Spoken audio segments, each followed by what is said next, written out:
I know it's here somewhere. Wow, I know I've been sitting in this chair and talking to you for about 10 minutes now, but I've just noticed this place is a mess. There are scripts everywhere. Yeah, we're kind of running out of ideas, so I started hoarding scripts. Yeah, you sure did. You think maybe you should organize them in some sort of way? Oh, no, look, I'm not learning no Dewey Decimal System or any other kind of filing system just to get my scripts in order. No, I mean, no one said anything about the filing system. Personally, I use a piling system.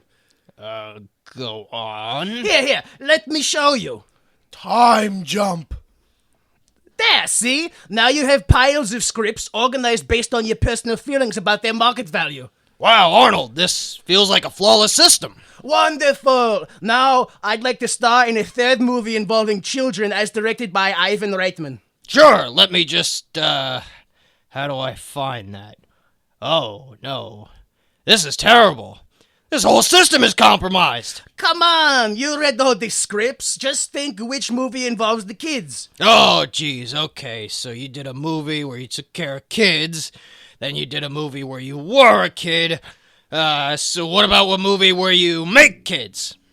Do you mean pornography? No! Unless you're into that.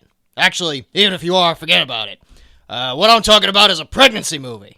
I still feel like you're talking about the pornography. Again, only if you're into that.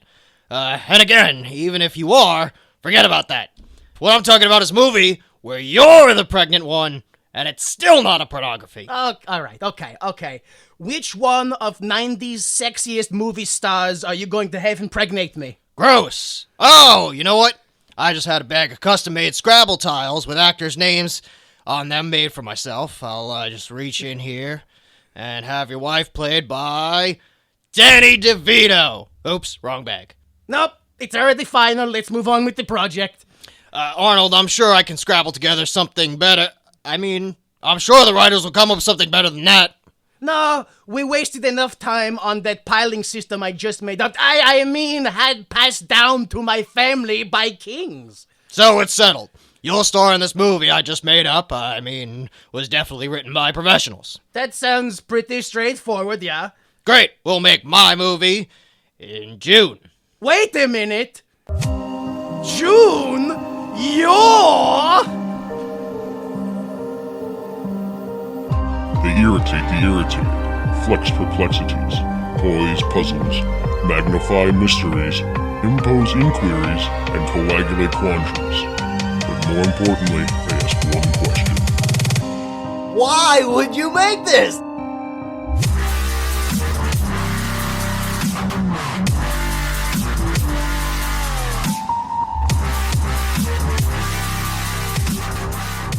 Hello, everyone. Welcome and thank you for listening. This is Why Would You Make This? The only podcast to try something so dangerously new it causes people to hunt us down in the streets just to ask the question, why would you make this? I am Jimmy Time. I'm joined by my co-host, Skylar. How are you, sir? I'm confused and frazzled. I don't know where Arnold Schwarzenegger is from anymore now. Based off of that accent. He's from a place that's vaguely European, but also maybe Russian, you know. He's inside the hearts of all of us. Yeah. You heard whatever accent you wanted to hear. Okay. That's what happened. Interesting. So you're the racist. I'm a strange person. It's you. You're the racist, yeah. We're also joined by J Delta. Wagwai, sir. Wagwai, I'm suddenly understanding why voice actors demand, like, insurance and shit for their throat, man. Yeah, your voice is a little, crinkly. That was a lot of words. It was a lot of words, yeah. I couldn't keep the accent going the whole time. It wasn't that good to begin with. It's basically a voice of somebody making fun of Arnold Schwarzenegger. Like, it's not even Arnold. Yeah, I mean, I always picture Arnold as Will Sassa doing Arnold. 100%. My only reference for Arnold Schwarzenegger is the face of Arnold Schwarzenegger where the lips move on Conan O'Brien. The Super Smash box office hit jingle all the way. All right, so of course this is every father's wrong month. This is the first movie we have, and we watched Junior, the late 1994 science rom-com, where, as part of a fertility research project, a male scientist agrees to carry a pregnancy in his own body. I don't understand the science behind that at all. I mean, there's not. There can't be. Yeah, it's just magic, right? Yeah. Okay. It's gotta be. You take this drug, it's magic. I mean, based on how this film was lost in translation, it may be magic because Mandarin China thinks that this film is called Son of Devil. Wow! So, So Arnold's the devil. Yeah. Well, he was, wasn't he? Oh, no, he fought the devil that's what in he End did. of Days. Yeah, in End of Days. That's- Which came out after this. Oh, boy. Man, China is just real confused. Or real prophetic. Wow, imagine every single Arnold Schwarzenegger movie to them as a sequel. It all just falls through. But out of order. Yes, very out of order. But All right, well, in the beginning of time, there was Conan the Barbarian. So, Skylar, would you be so kind to talk about all the budget number things we got going on down there? surely Let's talk about it. Let's see if we can get there.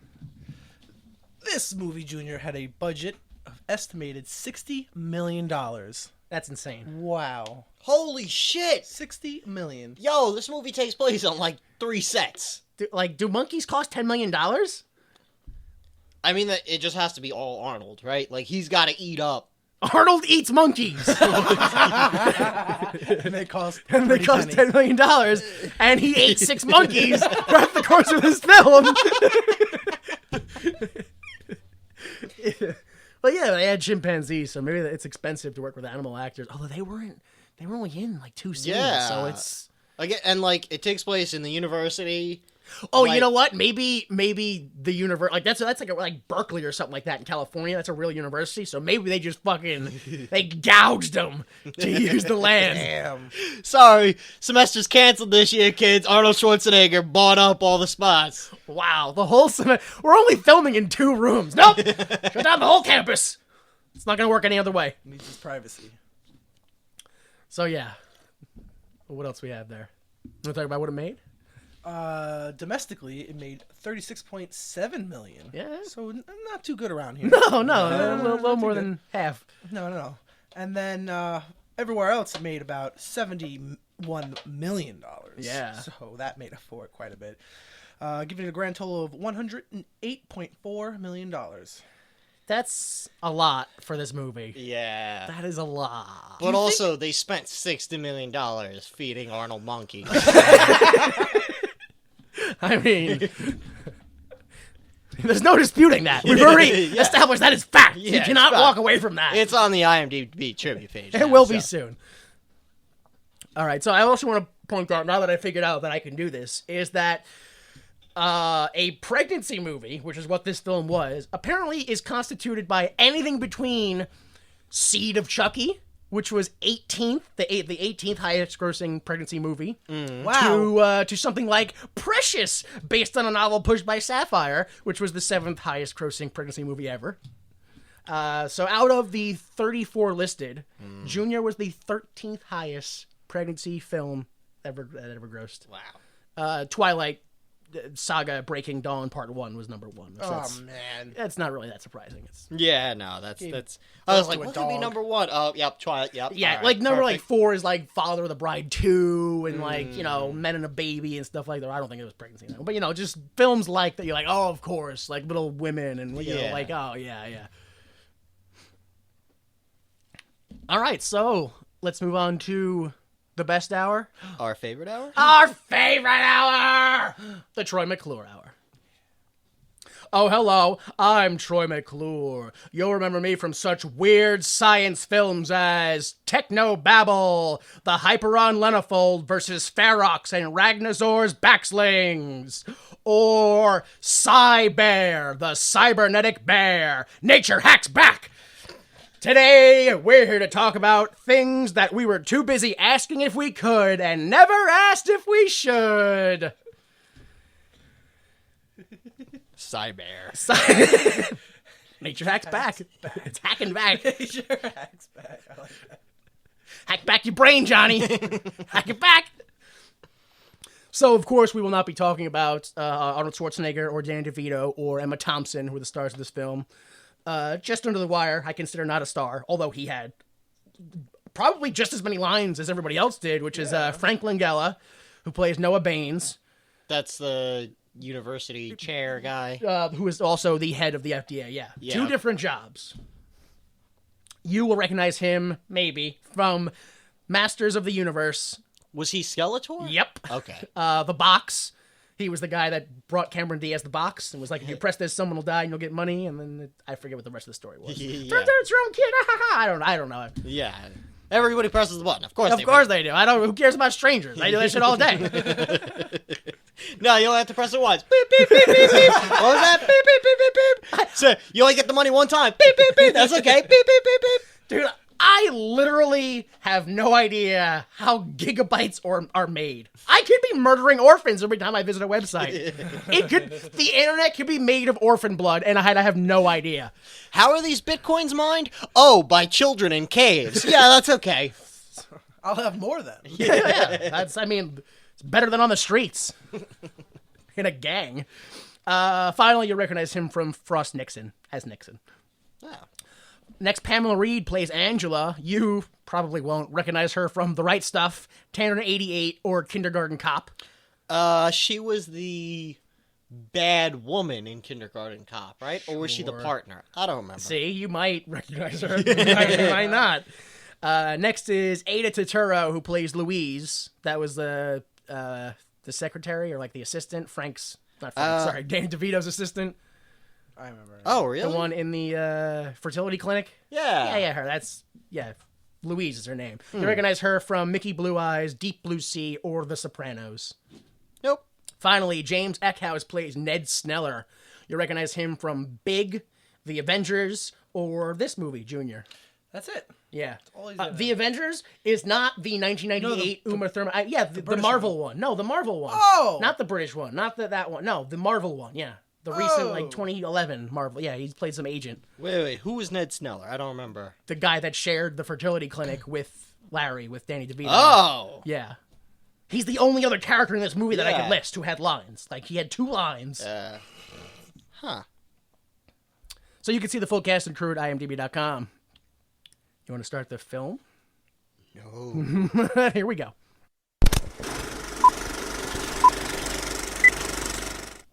The film opens in a library where suit and glasses Arnold hears a baby crying, only to discover it is unattended and peeing everywhere. He picks it up and runs around looking for help, only to discover dozens of more unattended babies in a theater. He wakes up. Obviously, I don't know about you guys, but for me, that stress induced a heart attack that caused him to die, and this is all a death hallucination. Death hallucination. The only way this film makes sense. He's dead right now, which is how he wakes up in his bed. Yeah, it was a dream, and he wakes up in it. Let's start the day. So it's like, I get it, like, because, it's a movie about a guy, but, like, is he just prophetic? Like, why is he dreaming about babies? Never came up again. Although I guess he's working on a fertility drug. But so. not about, like... Yeah, then why is he like, my baby? Yeah. There's no reason for him to have anxiety about having a kid. He doesn't have a wife or a girlfriend. Seems like he has no interest in having a baby. He should not have anxiety about taking care of children, really. Yeah. All right, so... actually, before we move on, I do want to say, what a fucking maniac Arnold is. Who... I've just woken up. Let me go ahead. Crunch, crunch, crunch, crunch, crunch. Work out. See, I thought that too, but I was like, because he's jacked, and they're like, well, we got to give an excuse to have this scientist be jacked. So, Look, he works out. Like, see? He worked out. All right, good. Now we don't have to discuss how jacked the scientist is. That's why he's jacked. Because he's crazy. He's a crazy person. So we go to the college lab, and Arnold, who's Dr. Hess, he's working on monkeys who are having miscarriages. And later on, we learn that he's going to have a meeting with the FDA. We go to the fertility clinic, and Danny DeVito, a.k.a. Larry, is also going to meet the FDA later. But right now, he has a full schedule of patients. I like that. You see, they're both doing the same thing, back and forth, kind of like they're twins almost. I like what they were going for. So we go to the FDA building. I don't know if you guys noticed this, but outside the building, there's an American flag at half-mast. Oh, no. So somebody died during this movie. Like a U.S. senator or something. Immortalized in this film forever. Ugh. So Hess gives his medical expertise on the clinical drug they're trying to get approved, while Larry gives the everyman's plead. You gotta see it. They're coming to my office and they're so sad. If they just had hope. I forget what she says. This is not A telethon. a telethon. Yeah, we that's don't it. give a fuck. We don't care about emotions. Ha ha ha ha ha ha. That was funny because we have emotions. A week later, I'm always wary about films that have jarring jumps in time. Yeah. And there's no And they- time travel involved. They do it quite a few times in this movie. Yeah. So a week later, Larry gets a meeting from his ex-wife in his office. She's pregnant, but it's not Larry's. She just wants him to be the doctor. Isn't that like the most fucked up? Because they're not even. Are they divorced or are they just separated? It seems like they are either divorced or at the very end stages of getting divorced. Yeah, but either way, it's it's indicated that they have tried for a baby, and that caused them a shit ton of stress, and probably contributed to the end of their relationship. And now she's like, "Well, look, it happened. So, I mean, why don't you deliver it?" Yeah. I know. Yeah, they argue back and forth, but then Larry gets a phone call and he has to go. We go back to the college lab, and Dr. Hess, again, Arnold Schwarzenegger, has locked himself inside the lab. He's not trashing it or anything like that. The door's just locked while he quietly packs up alone. And, like, there's a crowd outside, and they're banging on the door, like, Dr. Hess, let us in! No! He's crazy! That's my suitcase he's using! Those photographs aren't even of his children! Banging the door down. They've got cops, like, trying to unhinge the door. Yeah, what the fuck? Like, it was just like, what is he doing? He's getting ready to leave. Wow, okay. So, turns out, again, as we said, that the drug they were having a clinical trial of didn't get approved by the FDA, so their research has been terminated, and a new experiment has been hired in their place. Right as they explain all of that, in comes the new doctor, Dr. Redden, on an out-of-control crate with her research inside. Help me! And it hits into Arnold, and she's like, oh, thank you, yes. And that's like the scene. Oh, the klutz falls into the Oh, she's so character. clumsy. Thank you. Said, mwah, mwah, mwah. Oh, and you're fired? Oh, shit. Lawsuit? Because now you're fired. Sexual harassment? That's it. Yeah, exactly. Oh, wait, he's a man. That doesn't... So we go to... everyone leaves. So I don't understand what was happening in that scene. He was just getting his things together? Yeah. Yeah. He was literally just packing his suitcase in quiet.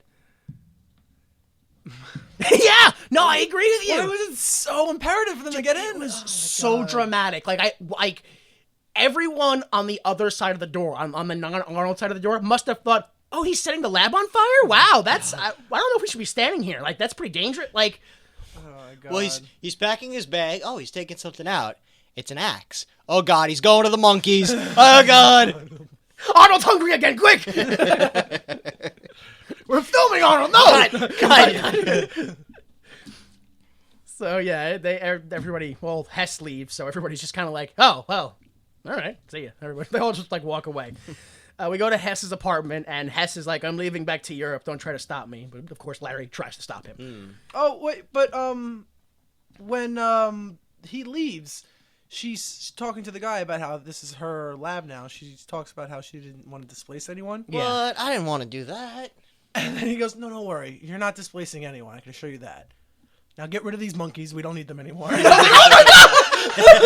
Oh, man. Where's the wood chipper? Do me a favor, take those monkeys to the kitchen.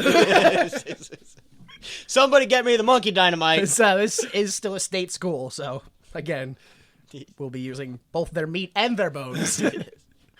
So we go to the airport, and Larry is suggesting that the experiments that they worked on the male monkeys for a little bit, so maybe we should try them on male humans, a male human like you, Dr. Hess. And he's like, that's crazy and illegal, goodbye. My favorite way is he described it as you know how those crazy scientists always did things on themselves?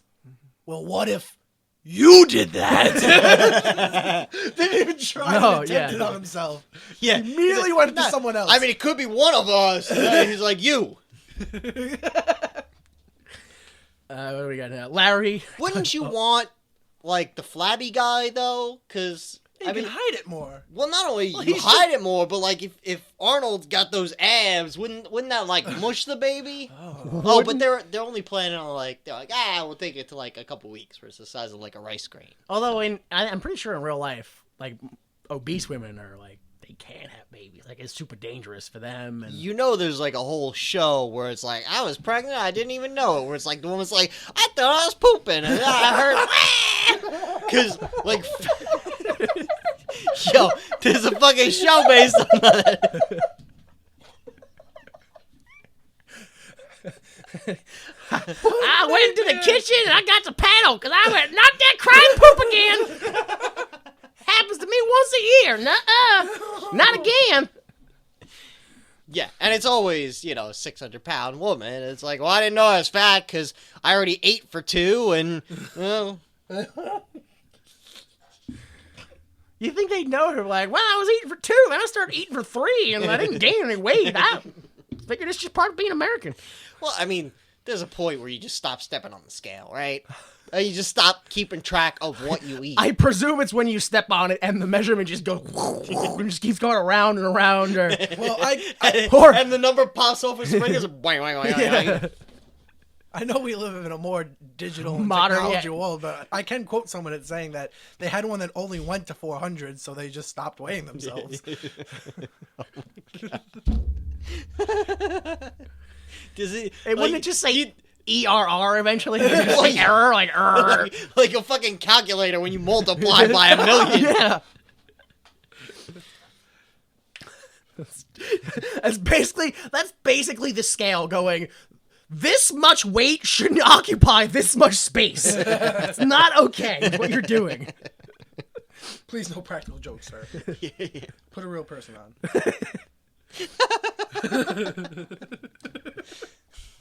Oh, man. So where are we?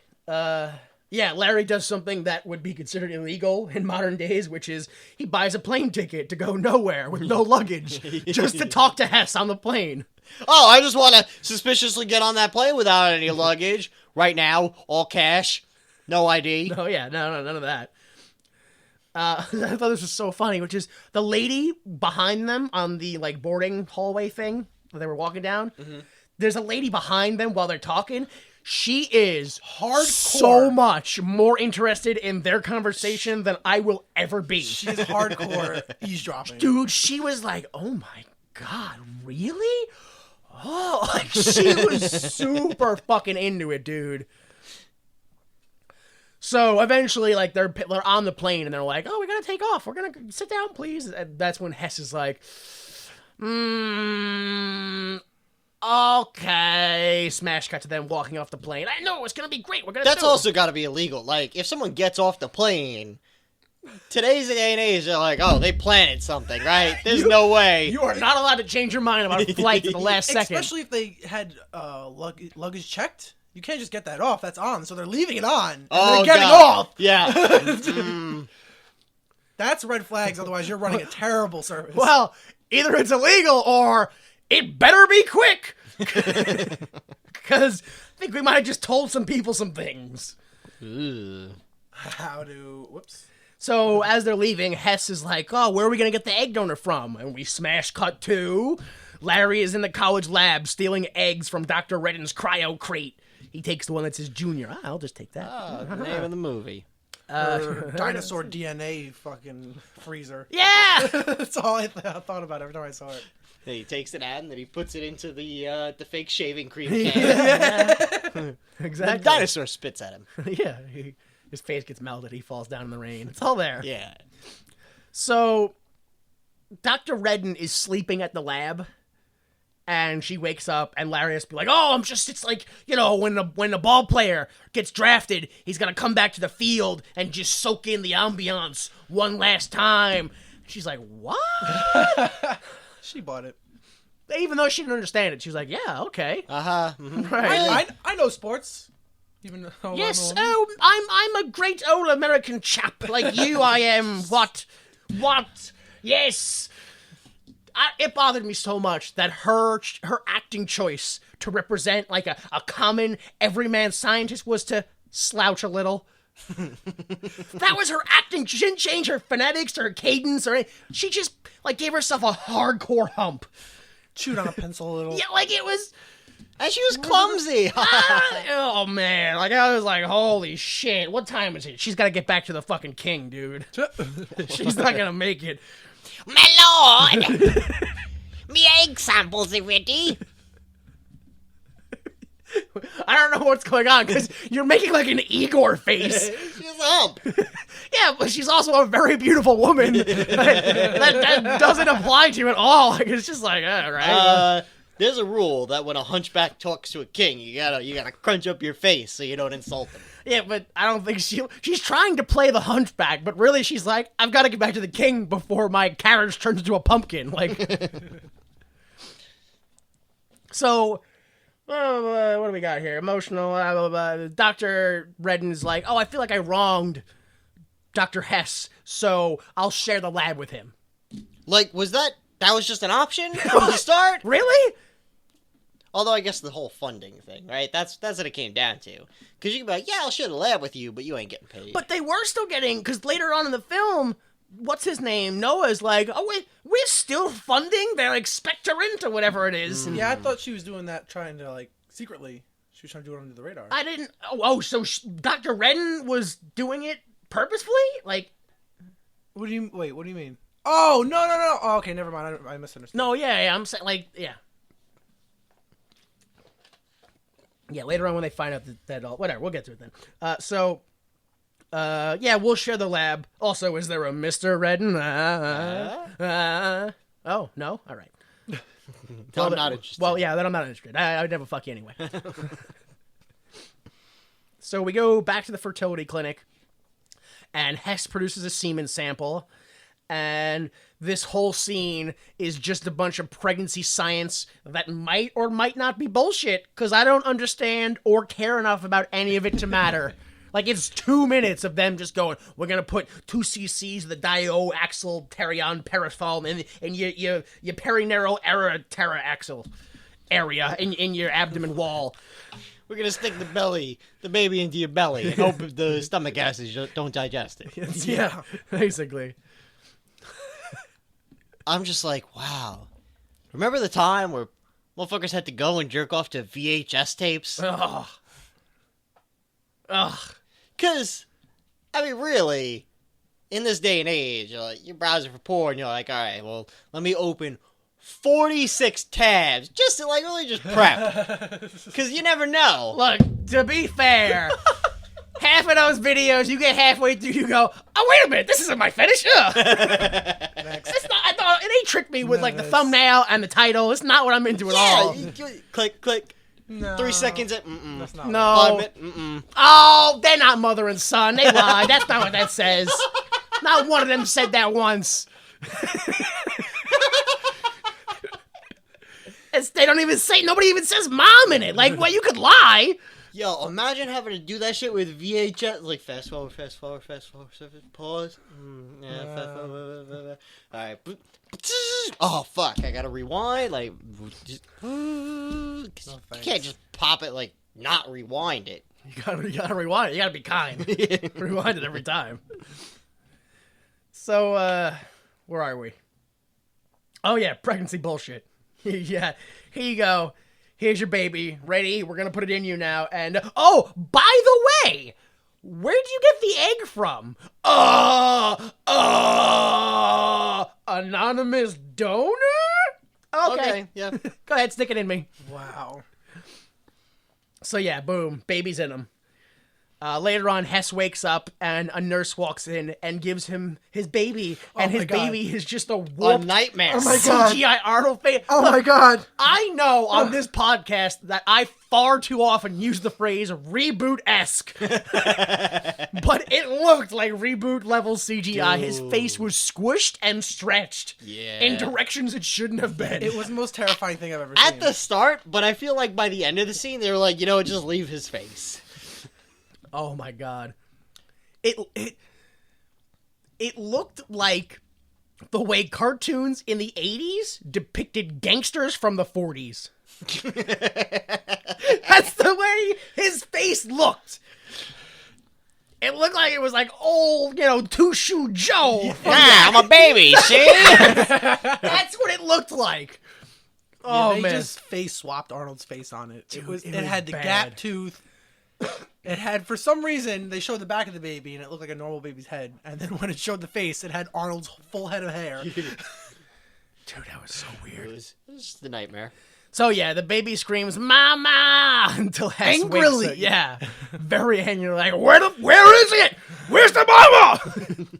And then Hess wakes up. We're at Larry's house, and Larry explains that the pregnancy science needs more timetable dosages for the. It's just 2 minutes of more pregnancy bullshit for them to go. Yep, use preggers. That literally, that's all it was. Yeah. Oh, also there was 2 pee jokes, I think, in it, which is, one is that he pees a lot, and then 2 is that he pees with the door open, but still wants privacy. That's this whole goddamn movie. It's Movie just, makes me so angry. The whole movie is just, what if a guy got pregnant? And that's it. And they just situation. There's no jokes in it. There's no movie. It's what's that Futurama quote from the Amazonians where she's like, comedy don't come from scenario, it come from real life. Like, that's what I thought of the whole time. comedy not come from abstract craziness. Yeah. It come from real life scenarios. There was so many times where they just set up comedy. And when it's like a weighted "Ah." punchline, and then it just moves No, on. the punchline is the guy's pregnant. The punchline is right. That was it. Did you got it right? Because that was it. Oh my God. This whole movie, like, I've never felt just less. I didn't feel emotion. I wasn't like angry. I was just like, well, this is a thing playing on the TV. Like, okay, things are happening, but not really. So I felt like it was a regular pregnancy movie, and then they're like, wait, let's just put Arnold in it instead. But then they didn't change anything. Yeah. they just left it to be a regular woman being pregnant. yeah. Yeah, that's I think you said it right, Skylar. But if you don't think that a man being pregnant is the funniest fucking thing you've ever heard of, you're not gonna like this movie, because that's all this movie is. It is 100% fake science and a man being pregnant. That is it. Not only do you have to think it's funny, but you have to think it's funny for an hour and 40 minutes. Yeah.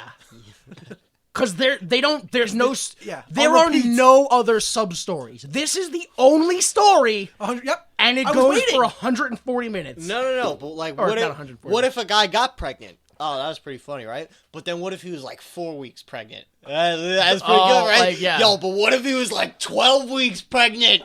Oh, dude! Son, what if he was 6 months pregnant? Ooh! What if you wanted to keep it? Son, you just blew my mind. Oh my God. I mean, that was the writing process of that movie, Yeah. right? Also, I didn't know a lot of times when jokes were sincerely being made or not.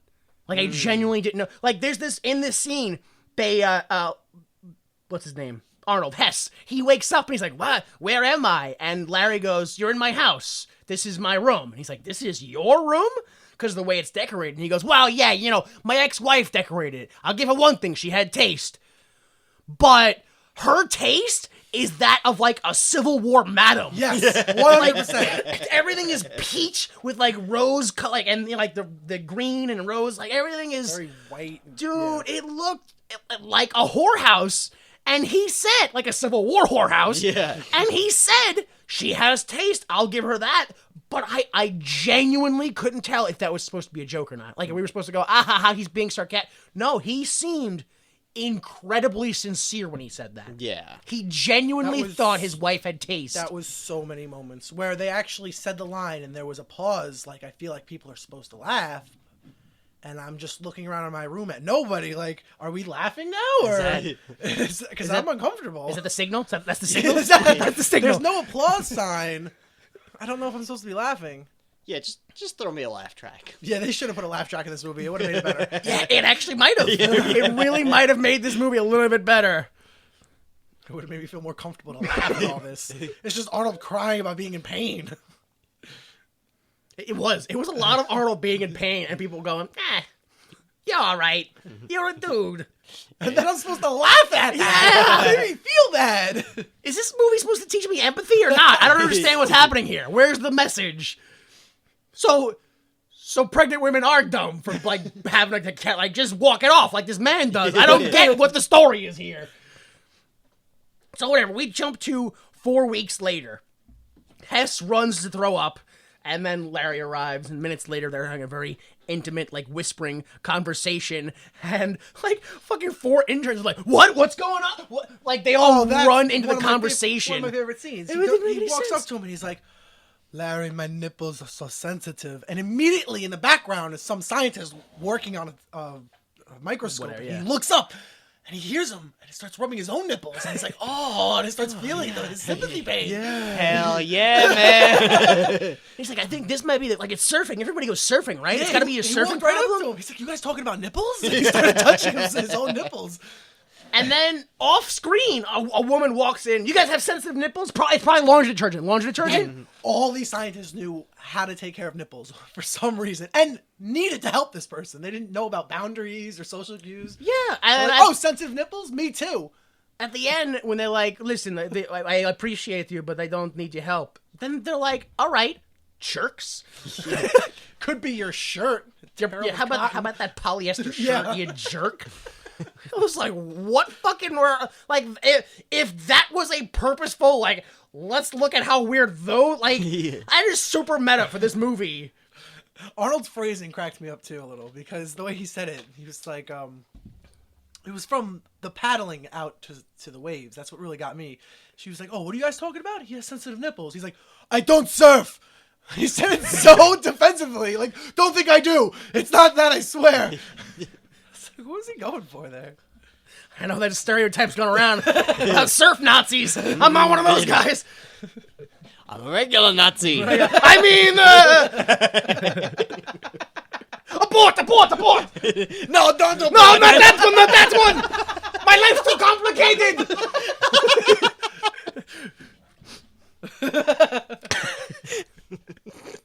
So, all right, so yeah. They argue about hormone levels, and then Hess gets some cramps, so they go ahead and let's go walk off the cramps.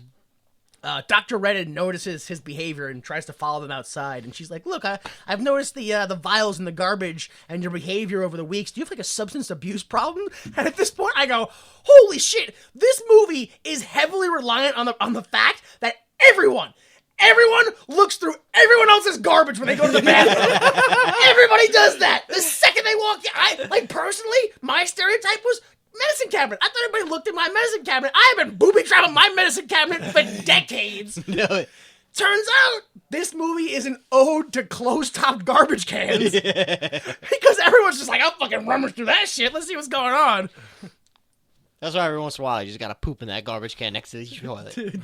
I mean, I grew up with a house that had a weak septic tank, so we did that anyway because it wasn't good for the septic. So the concept of digging through a bathroom garbage is the it's fucking horrifying to me. But, like, when she runs up and goes, I noticed the vial in the garbage can, what she said was, so I touched poop earlier, and now I'm concerned about your life. Yo, how many movies have we done that have poop touches? Dude, way more than there needs to be in this world. Hollywood is just really, what do you call it? Supporting an idea that should not be supported at all. All right, so Larry covers up the whole substance abuse problem, saying, well, I mean, not that he has a substance abuse problem, but he covers up that whole train of thought by saying that, no, it's fine. He has a fake disease that only afflicts men in his specific area of Austria, which is a sudden fatness that attacks them. And he's taking a new formula to keep the disease at bay. She's not even suspicious. No. She's like, that sounds terrible. What a scientist. Dude, science was a real crapshoot in the early 90s, I guess. I love how he baited it a little. He was like, have you heard of it? She was like, no, I don't think I have. Like, well, of course you haven't. I mean, it's rare in Austria. Like, oh, she's buying it. What kind of scientist are you? Then after that, Noah shows up, and then Larry's like, I'm gonna go head them all full. He runs away, like, distract him, whatever. And Hess is like, oh, I feel like I've lost control of my body, you know? And fucking out of nowhere, Dr. Ren's like, oh, men, why don't you try being a woman for once? Oh, and goes, I was like, what the fuck did that have to do? And I was like, first off, go fuck yourself, because everything you listed, men also deal with. Like, she's like, oh, I mean, women have cramps. Really? Like, I understand yours are like clockwork, but I've experienced that shit too. And maybe if I changed my diet, they wouldn't happen so often. But I don't mean shit. I forget, what was the one thing she said was, oh, she's like, your body goes weird at your first period and doesn't stop until menopause. And I was like, oh, I'm sorry, excuse me? It stops? Is what you're telling me for women? Because I know dudes that are 80 that still want to stick their fingers in things. It's fucking gross. It never stops for men.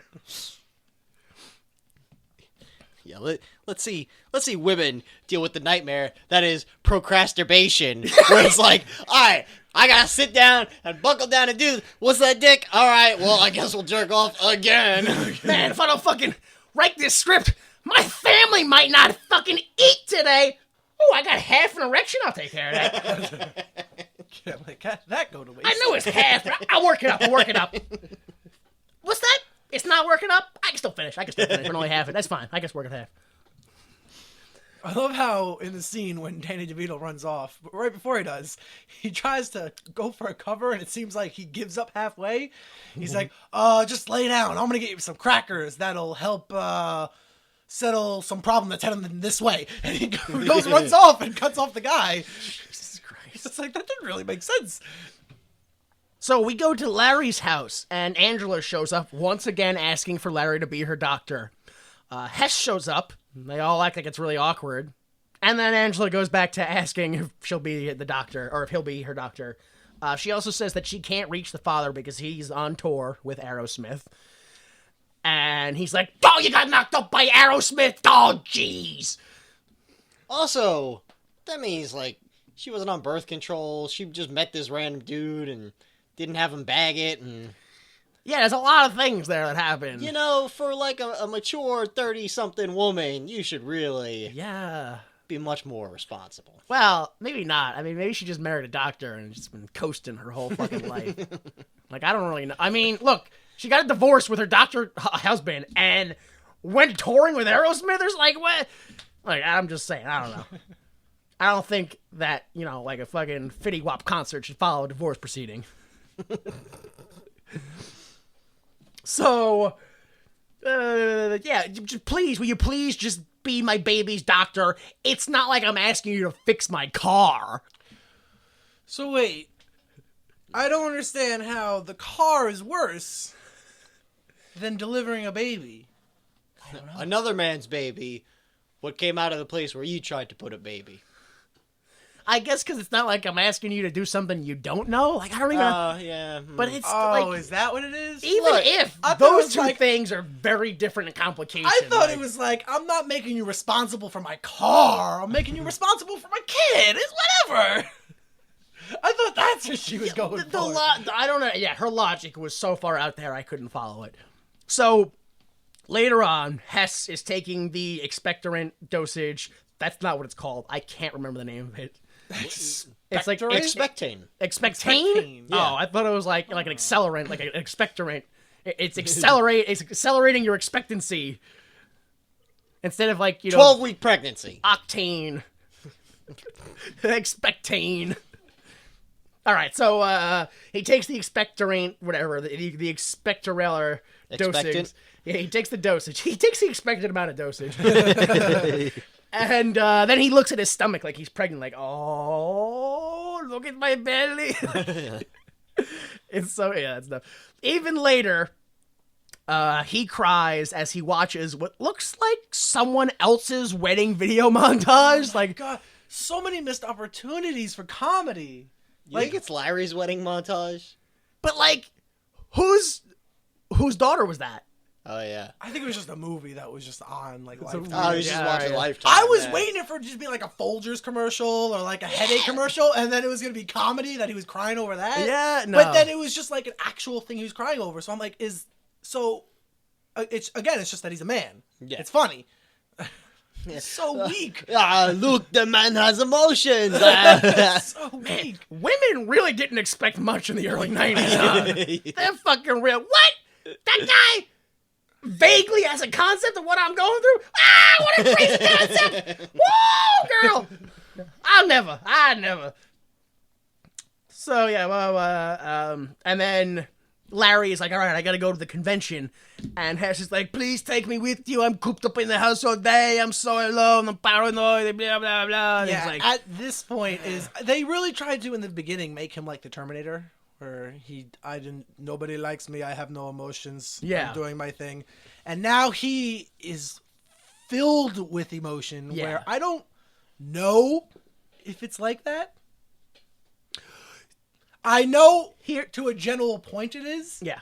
But I've experienced people go through waves of emotion, and it's not like they turn into a completely different person. Here's the problem with the movie is they don't make a real big emphasis on the fact that the expectane or whatever that drug that he's taking isn't just a fertility drug. It is also estrogen. Yeah, they said I think it One was, scene way at the end. It was the secretary? Yeah, some other another person's secretary Yeah, that she doesn't was even like, have a name. She's taking drugs that you would take right before sex change. Yeah, and that is something they never meant. That is the one time they mention it and never mention it again. Yeah, this is literally the way Arnold is acting has nothing to do with pregnancy. It is literally because he is accidentally undergoing a sex change operation.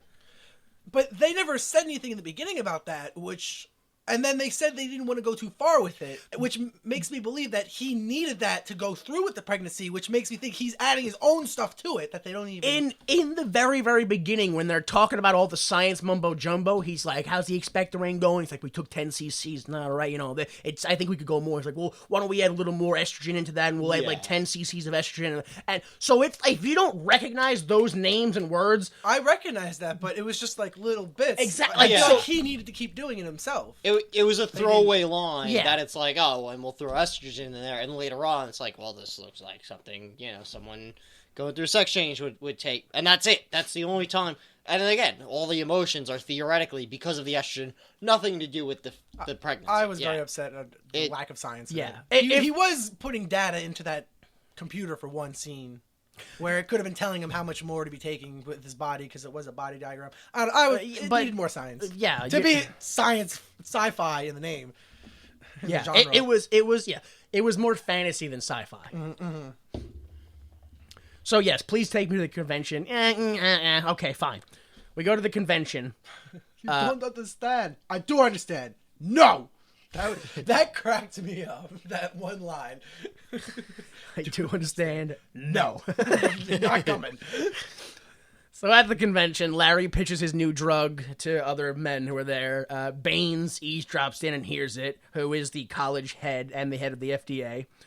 I don't think he's on the chair of the approval board or something. I don't think he's the head of the FDA.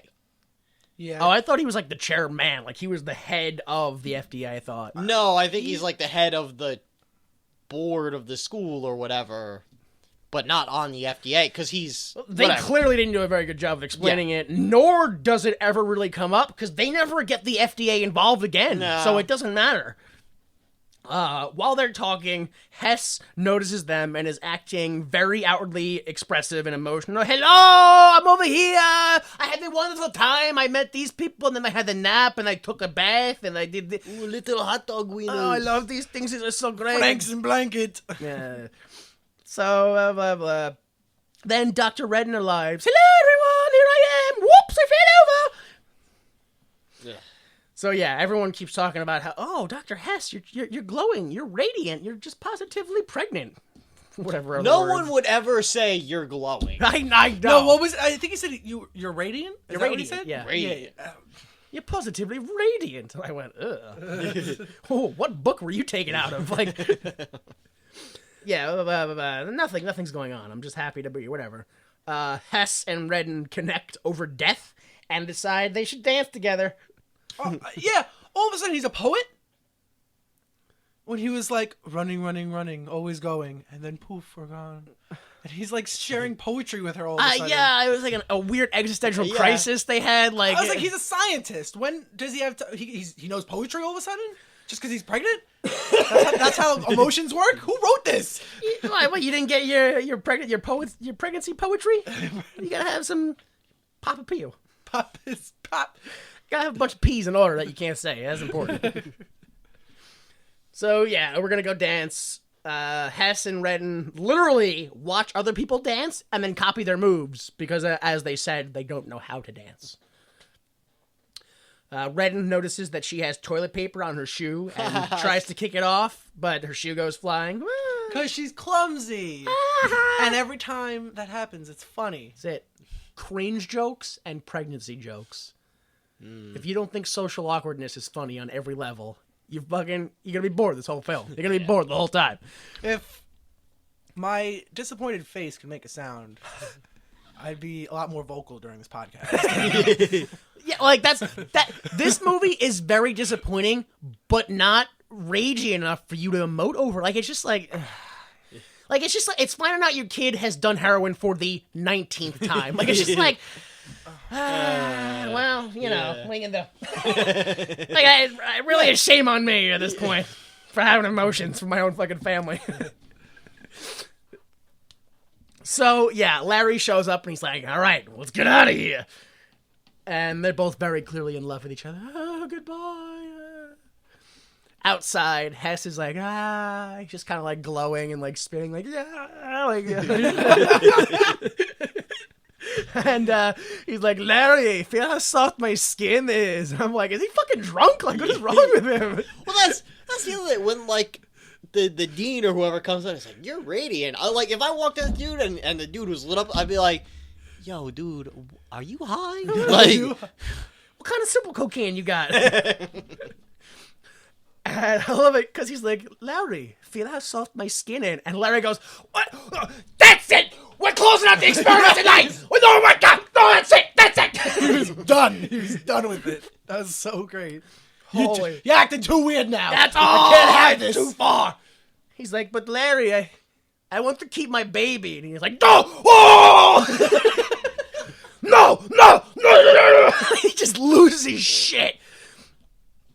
So, in the car, Larry's like, "Listen, I don't care about any side effects. You have to go off expectorant. Cold turkey. I don't want you to be, you gotta be safe. You have to be safe.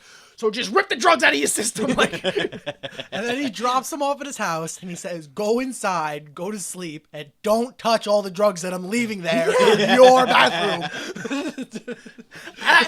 in my house. Goodbye. that's what I love. He's like, "Now listen, it's gonna be okay. If you need anything, make sure you give me a call. And I'm not too far away. All right, let me hug you goodbye. Let me look back before I leave. All right, goodbye forever, I guess. This is it. This is the last time we ever talk to each other in the rest of the world." Now I'm gonna drive around the block and go into the same house. It's like, "Oh, listen, you know how it worked. If this thing went the way we planned, we'd have to split up at the end and never talk to each other again, so they could trace it back to us. It's you go to Mexico, I go to Canada. It's the only way we're safe." So yeah, later on, Hess very sinisterly decides, like a hero, to continue taking the expectorant drug and keep his baby. I say it like that because that is 100% how it was shot. Like, at first he's laying in bed, like, getting ready to go to sleep or whatever, And then he starts to get up, and his face is like underlit, so he seems super sinister. Like this devious and he has like motherfucker. shadow eyebrows and like, ugh. And then he gets up and grabs the expectorant, and the music's like, dun, dun, dun, dun, dun, dun, dun, dun. And I'm like, what? He didn't turn on any lights, right? No. So I don't know why that happened. He just had to do this all in the dead of night. Just the No lights on in table the side room. lamp was the only thing lighting the room. Yeah, so he's like, yeah, I'm gonna keep my baby. He drinks it and he like rubs his belly again, like, baby stays good. Go, baby. So, 10 weeks later, I just want to say, I didn't notice this until the second time around, but we already kind of pointed it out. How are they still in the goddamn lab 10 weeks after they've been fired? Sneaking in. What is this? Not only that, 2.5 months. but if the whole gimmick was like, look, during this whole thing, you're gonna come and live with me. Is he still living with Larry then? No. Oh, he goes back to... when he puts Hess back in his apartment, and he's like, listen, don't okay. take it anymore. He's like, you don't need to stay with me anymore. You're not pregnant. okay, Get out of yeah, here. yeah, all right. Go home. So yeah, now Larry, there's no contact. They don't know that. But yeah, what are they still doing at the lab? But yeah, it doesn't like. Baines should have been like, didn't we shut down the Expectorant project months ago? Why are they still in the building? Like, it doesn't make any. Why do they still have passes to get in? Yeah. They don't work here. So yeah, it's where Hess is in the lab, and he's like, he comes out of the bathroom and like puts down some science, and then everyone comes in, happy birthday to Hess. With the worst looking cake I've ever seen in my life. Holy shit, dude! It was like a grassy knoll. Not that it was green, but it was just like a wave. Like, it didn't make sense. It like dips and bounds Yeah, and it didn't hills make sense and at all. yeah, it was like a snowy plain. And then my favorite part of the movie, which was also the most confusing part of the movie, is they put the cake down, and the monkey goes in for a handful of the cake. Yes. And the main actress Emma Thompson smacks him in the smacks head the and monkey. says, "Stop that!" And I was like, "What the fuck?" And then the monkey jumps on her face and eats it. That's what I was waiting for. I was Yeah. like, how like close is she with this monkey? What the fuck? Just smacking monkey's hands. Bitch, no! Also, we can't eat that cake now, right? Like, I mean, Yeah. the monkey just put its nasty ass Oh, hand in it. that's another thing. Thank you. On the bathroom door, there's a sign that says females and males, and the male also Holds has a a monkey, monkey. He's yeah. holding him by his hand. So a monkey's also using that bathroom. Obviously. I would stay away from that bathroom. Nope, that is a factual sign. That is gross. All I know is I just want to get that sign and put it on every men's room. Also, monkeys, so long as they're attended. Women and men with monkeys only. I can't use this bathroom. I don't have a monkey. I gotta go real bad. I'm not a woman and I don't got a monkey. Excuse me, sir. Sir, can I borrow your monkey, please? Sir, I have to go so bad. You gotta go up to the front desk and get one of them loaner monkeys. Gotta rent the monkey. You know, it's that old fucking crusty... I don't think he's gonna make it to the bathroom with me. He's just dragging it halfway there. Like, yeah. Look, just flush the monkey when you're done. Yo, am I really not getting the deposit back on that monkey? No, no. You gave me a defective monkey when I got here. No, I don't have the receipt. You didn't. I don't think you gave me a receipt. Oh my god, it went down with the monkey. It's the first thing he ate. What are you talking about?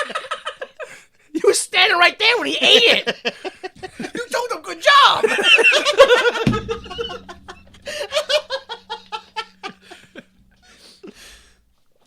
So yeah, it's Hess's birthday. Happy birthday. He's like, oh, it's so hot in here. Let me take my sweatshirt off. And he takes his sweatshirt off, and Larry's like, what? Look at that giant baby bump you have. But Larry's the only one who sees it. So they run to the fertility clinic, and they're like just arguing, like, oh, I thought you were supposed to stop. What are you doing? He's like, no, it's my baby. I'm going to keep it. Blah blah blah. And He said, "You think you're the first idiot to wake up and just say, 'Oh, I'm bored. I'll have a baby.'" yeah.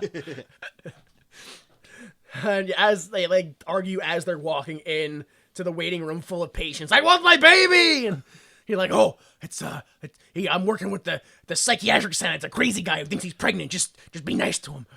And then people were waiting to see a doctor meet a doctor who just starts giving information out about another patient to an open room of people. HIPAA violations everywhere. And they're fine with going to see him later. So, once again, Larry's ex-wife is there, and she's like, oh, I'm ready for my appointment. And he's like, let's see, poke, you're fine, gotta get out of here. Because I gotta deal with this other thing. We'll reschedule. See you later. I also want to point out that I think it's a little weird that they think it's weird. Yeah. That a man to scream that I want my baby is weird to say. Yeah, nature dictates that as soon as a man impregnates a woman, he goes off to a different tribe. And he doesn't. And he wants nothing to do with that baby. Yeah. Wait, a man wants his baby? Weird. What do you mean? He's pregnant? Why?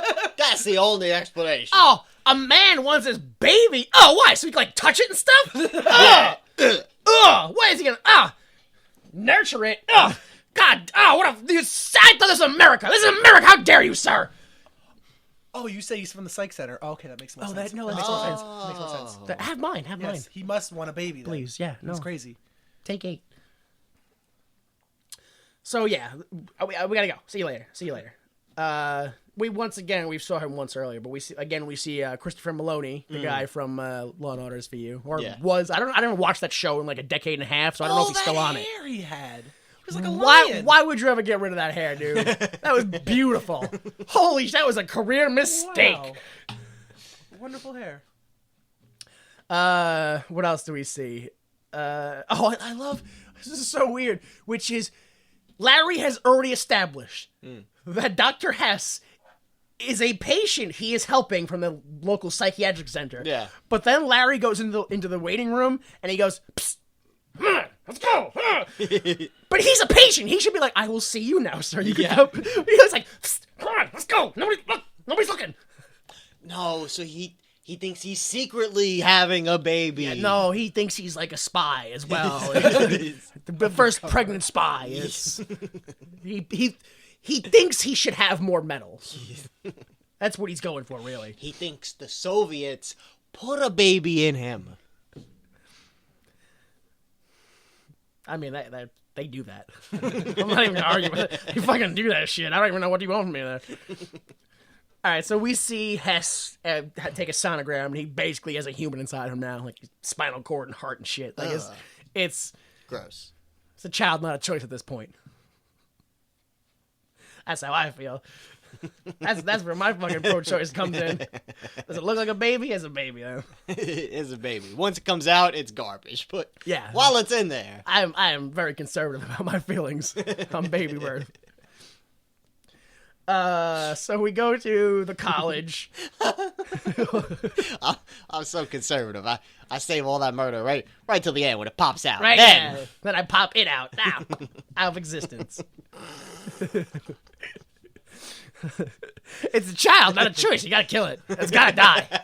You don't fucking have any say in the matter. It's gotta go. But you gotta wait for it to. Well, yeah.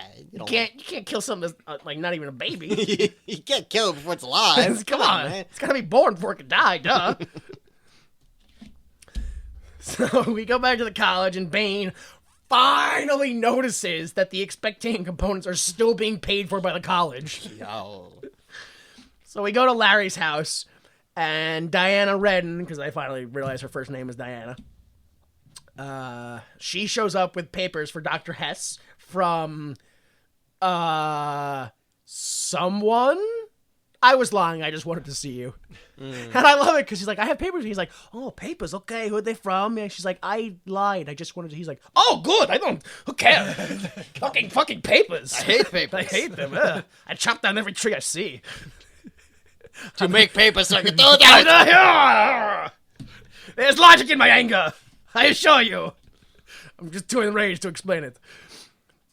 So they tell each other their backstories that don't apply. I was born in this place, and I had a childhood here, and then my mama and my papa, and it is like, the fact that movies used to be written this way is fucking awful. Like, I don't need to know your childhood, son. That has nothing to do with the story. Where's the shootout? That's what I mean. Like, fucking move the story along. With a shootout. It's still America. Yeah. Guns tell stories. I don't know either. So, literally out of nowhere, Hess just goes, "Does my body disgust you?"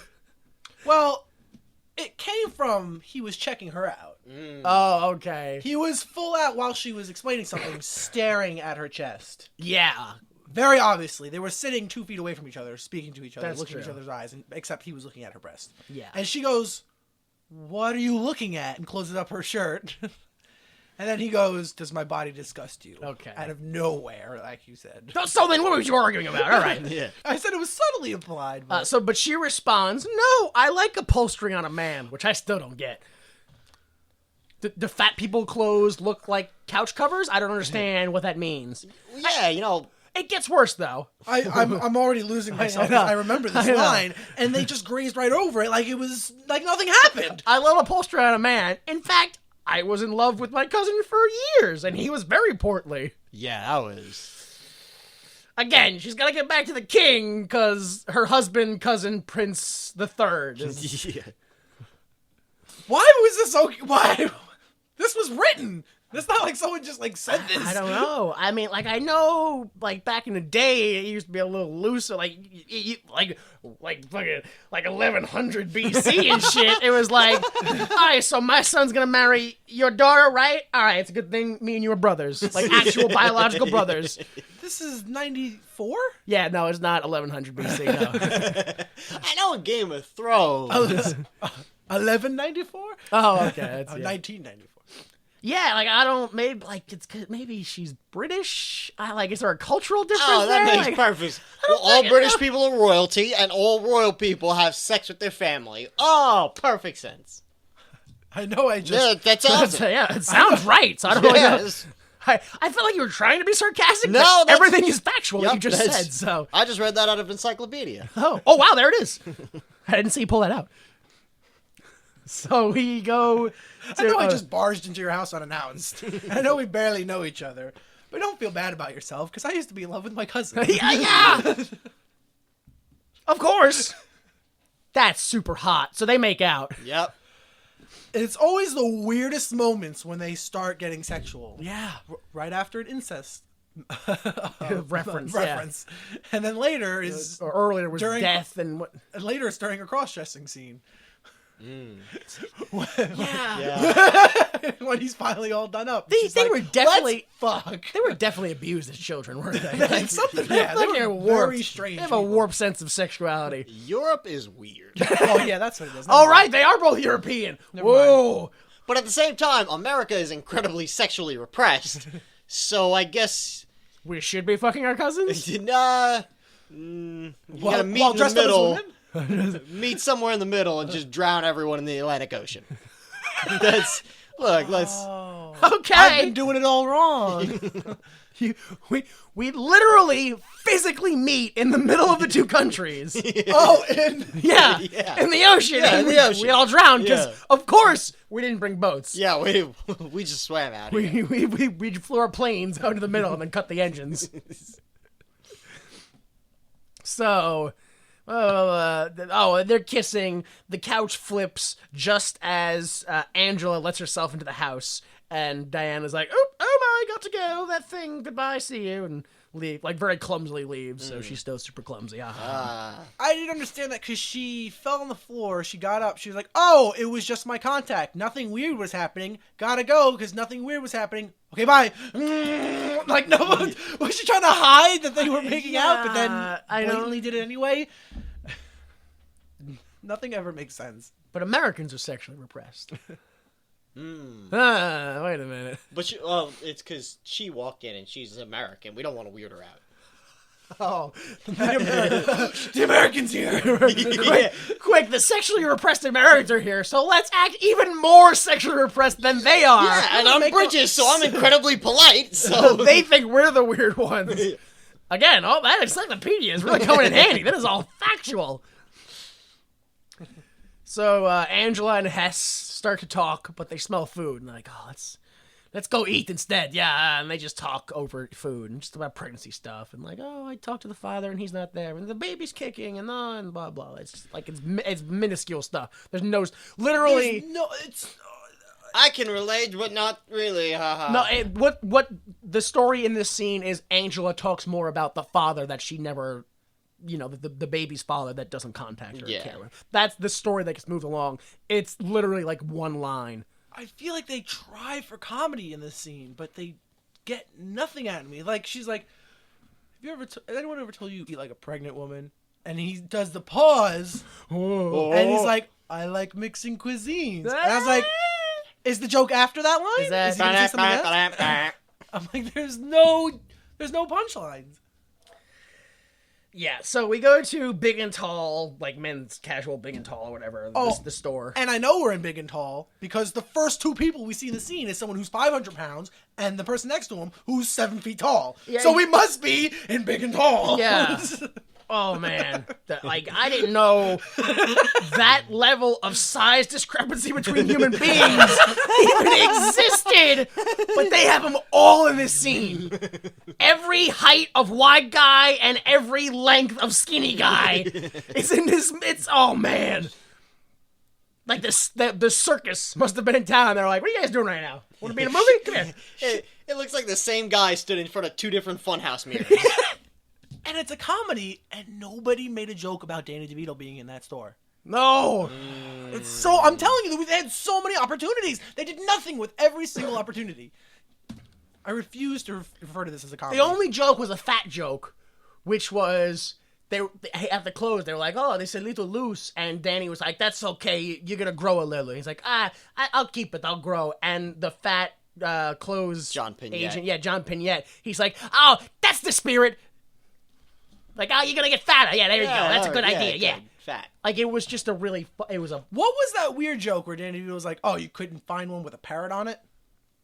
Oh, because it looked like he was wearing a jungle. Yeah, it was like a jungly shirt. Oh. And again, not very good. No. No. The dude was dressed like the joke we already made, which is he was dressed like the fucking guy from Jurassic Park. The guy who steals and puts in the shaving cream, gets his face melted off.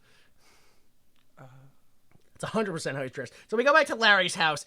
Hesk is again asking about the donor egg, but Baines is outside waiting for them. And he's like, oh, what's going on? I noticed that you're still using the expectane components. And they say what is supposed to cover up them using, I guess, college-funded money, but it is a much bigger scandal in my mind, which he's like, so how come you guys are still using this expectorant stuff? I thought I'd close down that program. Oh, no. We're not still doing that experiment that you shut down. No, we've taken the components and started selling them under the table behind your back. The reason we didn't tell you, we thought maybe it might be illegal, so we figured just better not to tell you. Well, that checks out then. And that's what Bane says. He goes, oh, okay. And then doesn't he want in on the action? I don't even remember that part I because remember I'm too busy one going, part, he was like, shit. if you're doing anything under the table, I can help you out, and we can do this without the NRA, or whatever, not the Holy NRA. shit. The fucking, what was it, the FCC? That FDA. They're all FDA. corrupt. They're all, oh man, what garbage mongers. So, all right, fine, whatever. I'm gonna leave, Baines. I'm gonna leave. Can I use your bathroom real quick? Yeah, sure. It's down the hall. Just go by yourself. Nobody cares.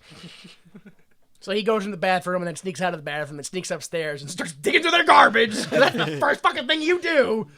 Poop toucher. Like some weird raccoon just digging in garbage. Yeah, he's looking for the supposed pregnant lady that they're hiding because he presumes they're hiding some woman somewhere. But he finds the case in the bathroom and the empty vial in the garbage can and goes, These are the same vials. well, maybe they are. I'll take it and experiment on it. Because, like, in the next scene or two, they're like, oh, by the way, that vial you gave me? Yeah, I took it to the lab. It turns out you were right. I ran tests on it, and the test came back identical, which I could also tell without running tests. Yeah, because there's a label on the vial. So Bane takes the thing out of the garbage and sneaks out of the house again. Later on in the night, Larry is throwing darts at an Aerosmith poster, and he's very upset because he tried to get Angela pregnant for 7 years but couldn't accomplish it. That guy did it one night. Yeah. When he's throwing the darts at the Aerosmith poster, and at that point I go, at least tell him which member of Aerosmith it is, because I'd like to keep the whole door. Because he's got the poster taped to the back of an actual door, and it's going, like, he's putting thousands of holes through a door in his house. Did anyone else freak out when he threw the dart when Arnold walked in? When Arnold walked in, and then I'm pretty sure the door is now partially open, and he's still throwing them at the door at an angle. He didn't walk all the way in. He's walking in holding the door. Yeah. He's right next to it. And he still just threw it. Sitting on a couch. It's not like he's standing. No. Yeah. He's terrified. 7 years. Yeah. So, later on, it's a date. We're going on a date now for some reason that nobody ever set up or talked about ever once. Here we are, date time. Diana Redden asks about the whole Strudelhounds thing, which is the fake disease that Arnold came up with, the sudden fatness. And she was like, yeah, I looked it up, talked to people, not real, nobody's ever heard of it. What's going on? Oh, I must have missed that part. Yeah. Oh, yeah.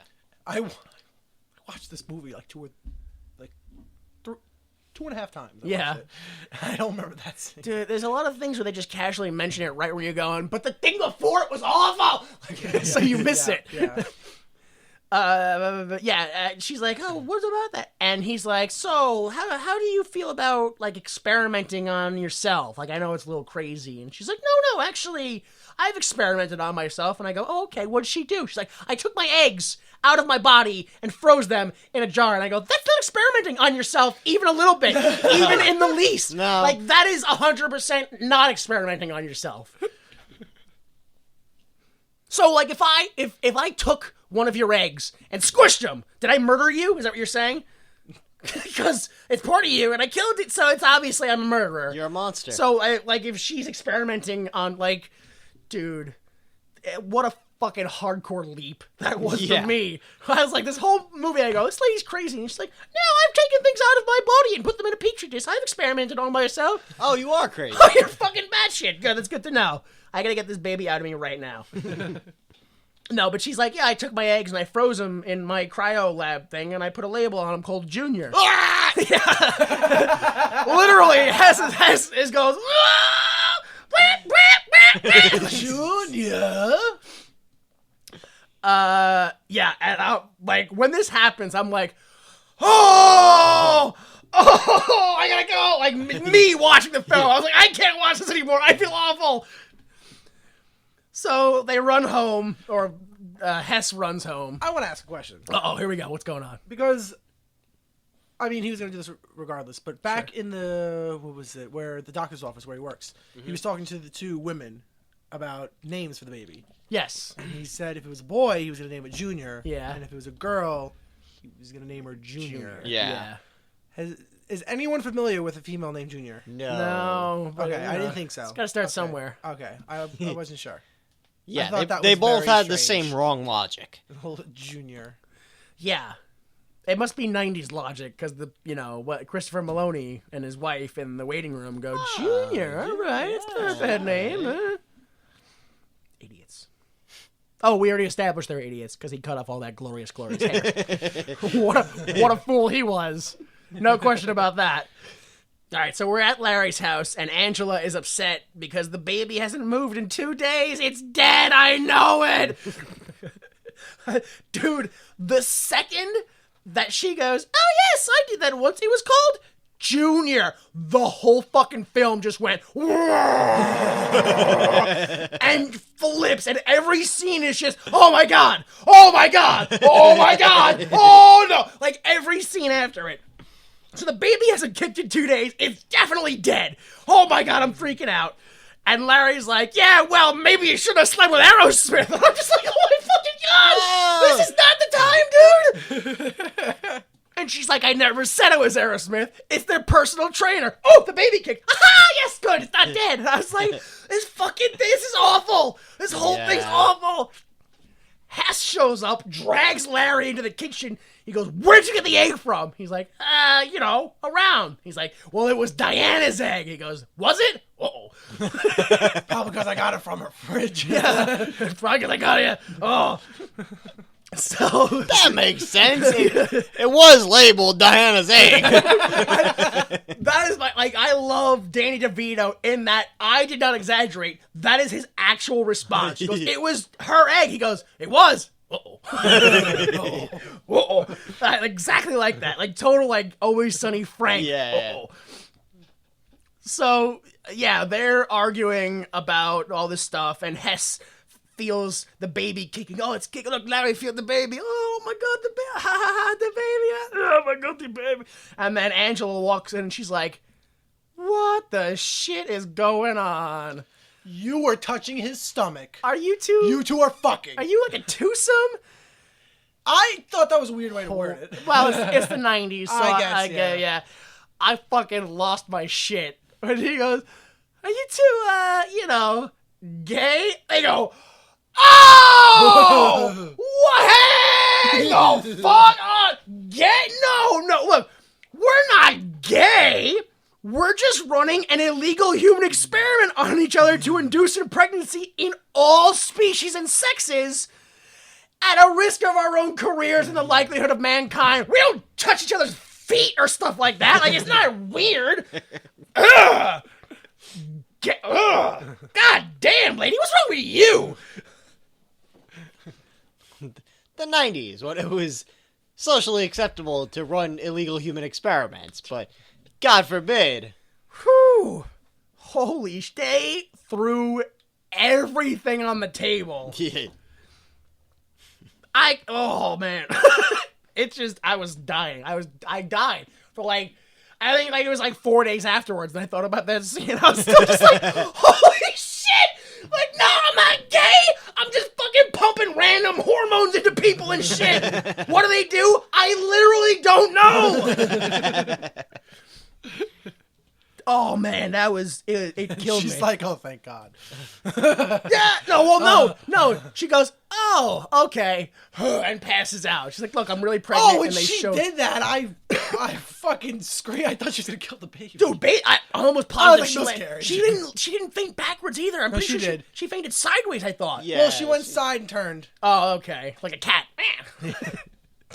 She always lands on her back. On her back. Just like a Like a cat. cat. Well, Yeah. that's how she got pregnant, so. Just like an unconscious cat. Just like a pregnant cat. Pregnant cats always land on their backs.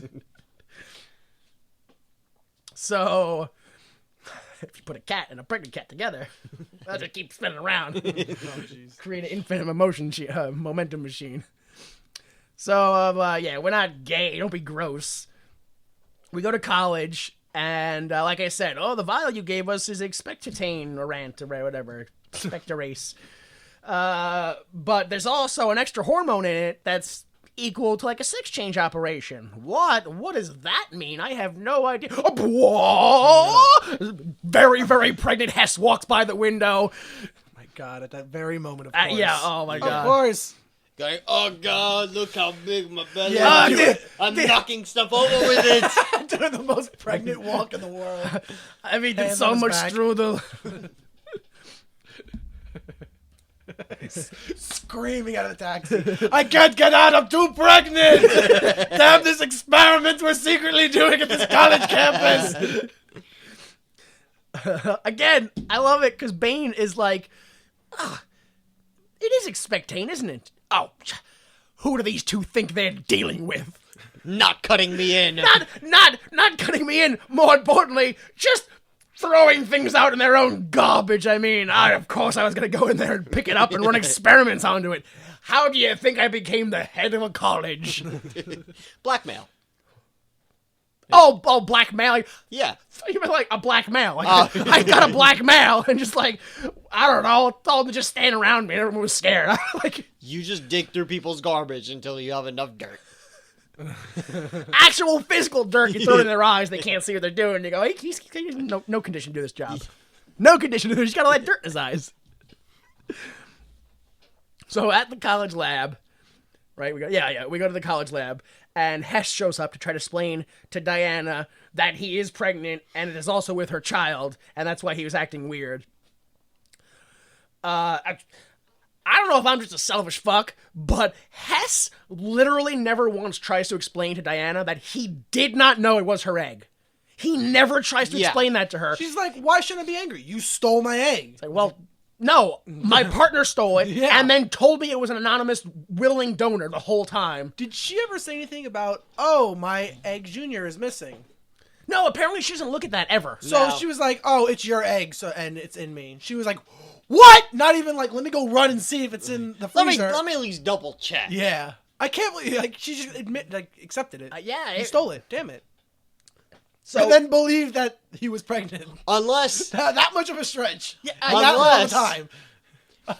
I mean, remember how protective she was of the crate with the cryo thing at the beginning? What Yeah. if it was just not supposed to be opened, or it would compromise the integrity of the eggs? Well, I mean, she literally opened it the second she shows up. Oh, yeah, to Oh, see if alright, everything was So, okay. never mind, yeah, She was like, oh, all the dinosaurs are good.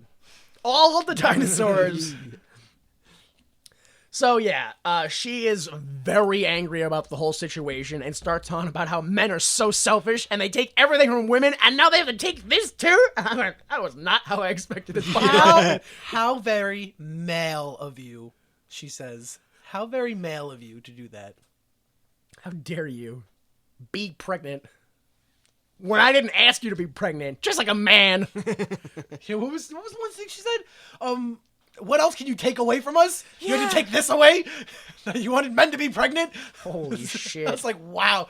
Now all of a sudden you're defensive. Like, What a power trip she was on this whole film. it's always like, oh, we have to go through pregnancy. We have it worse. Now it's like, oh, that's all we have is pregnancy. Now you gotta take it away from us? That's literally what Danny DeVito was complaining. Like, you know how many times I heard of women say, oh, I wish you could deal with this, and now they do, and they complain. Well, it's garbage. Yeah, well, Also, he's not wrong. Yeah. It is actual garbage. Yep. Like, he's thinking, just admit you just want to complain. Actually, don't, because I won't accept that. I'll still be like, well, then fucking I grow don't up. want to listen to you complain about Yeah, wanting to have fucking to complain. grow up. Get a psychiatrist like everybody else in the normal world. So, whatever. Bane shows up and says, we have a contract, and you violated that contract, which means I now own you as property. Yeah, he shows up with cops. Yeah. This is my second favorite part of the whole movie. Yeah, I like this part. When he's like, we now own you, and Hess goes, my body, my choice, and hucks Bane through a wall. Yeah. Well, it's like into a cart of like glass beakers. It's a shelf of beakers, but yeah. But my favorite part is that there's him and Bane standing face to face, two cops behind him. Yep. Behind all of them is the one exit. He takes Bane to the side, pushes him, and then it cuts to him running outside by himself, which means he ran straight past the security guards, out the door, and outside, and then it still took them an extra 15, 20 seconds for them to catch up to him, chasing him. The two guys. And he's Yeah. a pregnant man. Yeah. Because obviously they're like, yo, this motherfucker is huge. Better give him a head start. So Yeah, we what can't were they catch doing him. the entire time? Just like the Mighty Python go, hey. Just watched him run by. What the hell? Get back here. Why you Stop. Don't. Freeze. 7 Mississippi. 8 Mississippi. All right, we ain't catching him now. Let's go. Yeah. Should we get him, sir? You told us to arrest him, not chase him. So what do we do? That's He's why run- I'm calling you to confirm. What do we do? Okay, well, in the process of calling you, he's gotten away. So that's never mind. Forget the whole thing. We go to they drive away from that. Larry and Hess drive away from that, and that's when we get the whole you know how many times I heard women talk about like a voiceover. You don't even see them talking. They're ungrateful. Blah blah blah. We go to Casitas Madre, which means the House of Little Women or something like that, or the Little House of Women or something. I'm not sure. My Spanish isn't great. Little House on the Prairie. Yeah, pretty much. Yeah. From this moment on, Yeah. should have been the entire movie. Yeah. This should have been the hour and 40 minutes. Yeah. Arnold, this should have been a completely different movie. Should have been him disguised as a woman. Like I said, the second they reveal the whole "that's my baby" thing, the film just wonks. That should have been the start of the movie. and That would it have been a better just movie. goes crazy to the point where I actually enjoy it. Like I actually go, this movie's so crazy, I'm behind it as an idea. So Dr. Hess is dressed up like a woman to hide out at some sort of pregnant woman retreat / spa, like a nunnery, it's like a pregnant woman orphanage, because it's where you leave your pregnant wife when you can't take care of her anymore. So it's like a pregnant lady orphanage. But not really good dressed like a woman. Like, dressed like Mrs. Doubtfire, except without the face. Yeah. It's just Arnold's face. Yeah. And the wig and the dress. Not to worry, they have prepared a backstory for Hess, Totally believable. which is steroid abuse from her time as an East German sportswoman. Which, what did she say? Which explains her very much obvious and horrible deposition. Fucking, I don't know what she said. Yeah. Physical appearance. Yeah, it was some like horrifying physical appearance. I love the way he addressed it because he's like, "If I may, could I speak to your concerns?" His voice was great. Oh my god, this should have been the whole movie. I was an East German sportswoman, and the steroid abuse horrified my body. They handed out testosterone like they did Gatorade. The steroids flowed very much like the Gatorade does here in America. But I've already been defeated by the first hour and a half of this film, so none of this matters. But he was like, "Oh, she's all woman. Let me tell you." Oh yeah, let me tell you something right now. It's so great. I do stuff to her. That was the only thing he was missing from that scene. But not gay stuff. No. But we do experiments on each other, like, you know, that are against the laws. Just nothing gay. Never anything gay. Because that's wrong. That's the part. That's too far. So Larry is like, all right, I got to go on the business trip now. Goodbye forever. He's always just leaving. Every time they leave, it's like, So, for the month, is Larry the bad dad? In the movie? what do you? Oh, I mean, the bad dad is Arnold, who's just like, I mean, really? or maybe it's. I think it'd be Larry. Then maybe it's Larry, I guess. I don't know. Sure. It is definitely that personal trainer from Aerosmith. Yes, 100%. It's definitely Aerosmith's personal What trainer. is he sent like roses? Yeah, it's like an autographed doesn't- picture and some roses. No, I remember. I don't know if there was roses, but if I remember correctly, it was an autograph. It was a signed picture of him with the band that said "Good luck." Good luck, and then some assortment of flowers. With Harold Smith, it's like a Yeah. Good luck. Dude. Oh, that is wonderful. Yeah. Oh. So Hey, yeah. guys, mind taking a picture with me? I gotta send it to this girl I knocked up. You know, I need another knocked up 8x10. You guys help me out. Another knocked up 8x10. All right, so goodbye forever. Right, we cue the the montage, if you will, where sad music plays and Hess calls Dr. Redden and she ignores the calls, and then we get this. Oh, I couldn't hear anything he said on the answer machine because the music was way too loud. They were blasting that song, whatever it was. Yeah, I couldn't understand what he was saying. It doesn't matter because this is the best part, which is when we get the whole I know the song. and it's him like singing and laughing and crying and then eating and like spinning in a field like I was like, dude, this is the best sitcom intro I've ever seen. Like when I was watching, I was going, "Yo, Adult Swim is getting real good with their fucking fake intros." He comes running down the stairs. Marvelous! It's so great. Oh my god. Yeah, I love when they're all coming down the stairs and they're all holding hands like, "Oh, we're gonna go. This is gonna be." He's doing the baby changing station. He slams it on the table, and if you look, it's held together with Scotch tape. Because I guess he did it so many times, it's just like bursting to pieces. Oh man! And then the scene ends with the Q&A of like, "Oh, what do you do if you feel like you maybe might not be a natural woman?" And Natural mother, natural born mother, or natural something. born. It's like, well, we're all mothers on the inside, and it doesn't matter how we feel. And I was like, yeah, I am a mother. And then, like, the mother senses kick in. What? Diana's nearby. And he turns around, and she's, like, on a balcony somewhere. I'm like, where are they? There's a balcony outside. The baby knew. The stomach shifted. Like Who's the mother's here? Like a magnet he was drawn to. It's like gut like first. E.T. Isn't that how pregnancy works? I don't know. Yeah, probably. That's about right. Sounds about right. So yeah, Diana comes for a visit, and she like kind of forgives him, and they go for a walk, and she like stutters through all these like arbitrary rules that they have to have for the baby, and I'm the mother, and you're the father, and like and all this and all that, and to be honest, it's fucking adorable. Like it is fucking adorable the way she's like, no, these are the rules, and I don't know what I'm doing, but this is the way it has to be, and I go, oh, you're just a mess right now, aren't you? Just let my big arms hold you. Just go ahead, just fall right into him. Then, out of, quite frankly, nowhere at all. So, after the conversation, Yeah. they're walking Yeah. in silence. Uh-huh. She looks up and starts staring at him. Yeah. And it's so great because she has like a moment of silence and she's looking at him and she has like a great twinkle in her eye. And I'm like, oh, they're having a moment.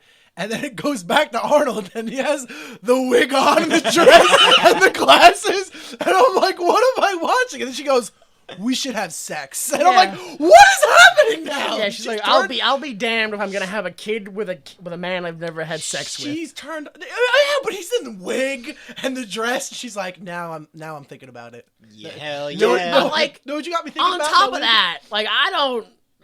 This is brand new. I don't understand the logistics of male pregnancy, but you can't have sex after the third trimester.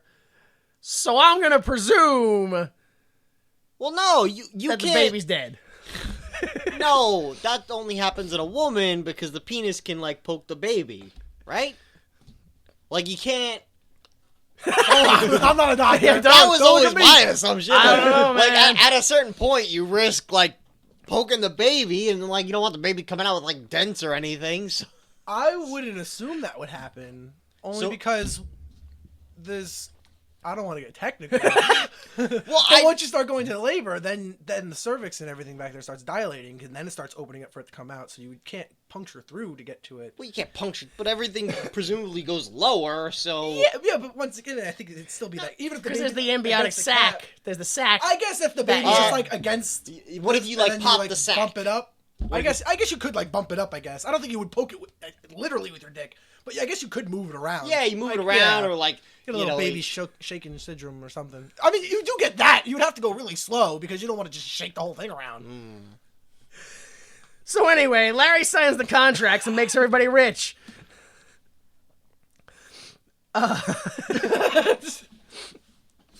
We go back to Casitas Madre, and Hess has stomach pains. Ah! See, I told you that baby was dead. And he drops to the floor and runs to the room. And he's like, no, I'm fine. I just need my Larry. I need my Larry. They call Larry. Larry's like, oh, I'm coming now from the airport. Here I come. And Larry calls the fertility clinic. He's like, listen, we have to do an emergency C-section tonight. Nobody's around. Just me and you, Sneller. Nobody else. And as they're doing that, nonchalantly, a janitor comes creeping into the scene, like breathing on the guy's shoulder, Like an old- listening to the conversation. Old Weirdy the janitor shows up. just cleaning the headset you're on, boss. Don't mind me. I just noticed that every time you take a step, you leave a print. I'll just mop that up this whole conversation. Looks like that belt buckle needs a shining, sir. I'm just gonna be right here. Don't mind me. So we have to do C-section tonight. Get everyone out. Yeah, get everybody out. Then the janitor picks up the phone and calls Baines. Yeah, it's me, old Weirdy. So guess what? I was eavesdropping. Guess what I heard right after I got out of that wind tunnel I'm permanently stuck in. Because his hair was all shoved back that way. I love this. Larry bursts into the Casitas Madre and goes, where is he? Where is he? And they're like, who? I mean she! Oh, where is she? Again, I've already been defeated by the movie, Yeah. so all this comedy has no It's- bearing on my yeah. enjoyment of this film. This is extra. I watched a shitty film, and then for some reason, they left in all these bloopers. I don't know why they did that. They left in all these great bloopers. So, they drive away. Larry calls the clinic. Everything's ready, right? Yeah, except there's a whole bunch of press outside. What's with that? Oh, man. Baines. We go to the fertility clinic, and yeah, Baines has announced to the press that he's going to have the first pregnant man is going to arrive in a few minutes. Get ready for that, folks. What? Here comes the car. Turns out it's just Angela. What? My wife. She's going to have an emergency. Just get out of here. You people are crazy. Meanwhile, Hess and Diana sneaking through the back. Again, actual comedy. Yeah. Because Hess is climbing the ladder, but he can't because he's pregnant, and Diana's like, She's trying to shove him up the fucking ladder, but she weighs 80 pounds. So, we go back in front. Baines, you're fired. Because apparently you had a boss in this scenario. I thought he was the head of everything, but apparently he had a boss of some type. He's fired. The boss of colleges, Kate. I am I'm the boss of science. Yes, thank you. This is Dr. Joseph Science. I declare this bad science. Right on his forehead. Bad science. So inside the fertility clinic, He stands some bad science, and then gravity stops working. well, that's how you take care of that problem. Floats away. His body forms, starts morphing. No science works anymore. Turns flat. Science start coming out. Turns into a lawnmower man. 2. All right, so, inside, Larry's partner has to learn everything on the fly. That lady that you thought you were... Nope, not her. Also, the man is pregnant. Also, C-section. Like, Yeah, the baby, it's tangled up in his intestines. They say that, and it's horrifying. Yeah. Inside, everyone in the operating room, except for Angela and Diana. Now Angela's having her baby while everyone's inside the operating room. Oh, jeez. In the operating room, I don't understand this. They cut Hess open because, that's the only way they're going to get it. Then they say, all right, Hess, push. Yeah. What do you want me to do, flex my abs? Like, what am I pushing? Yeah, didn't they give him an epidural so he can't feel anything? Yeah, Also, but they couldn't put him under. He needed to... he's got a hole in him. What is he pushing out of a hole that was just, like, it... I'm with his abs should be under everything. Yeah, like... They shouldn't be on top of the baby. I didn't make any sense to me. So I don't know how he could... No. So... Your skin? I don't know. Yeah. What are you flexing? Just push it out like a poop. Help push! Oh, I'm sorry. He gets his hands and start pushing on the other side of his stomach. He starts pushing with his hands. My mistake. So, it's a girl! The baby's fine! Yay! Oh, actually, I skipped the part where they literally say, oh, hang on, the baby's tangled in the intestines. Like, oh, it's not good for anybody. All right, so now Angela can have her baby. This is when we learn that the father sent an 8x10 of him with the band saying good luck. Yeah. So he's gone. Pregnancy. It's a boy! Let's give it one more shot, Angela. What do you say? Right? Yeah? Okay, now we're back together. When she's like crazy. She just got so many drugs because of the pregnancy. Yeah. Because of the delivery. Oh, that's true. She's not even in her right mind. Dude, Yeah. when she asks her, she tilts her head. Her eyes are wide open, and she has the biggest smile. Yeah. And I'm like, oh, you can't believe anything she's saying right now. No. This is not going to last. Everybody in this situation has been tricked. Yeah.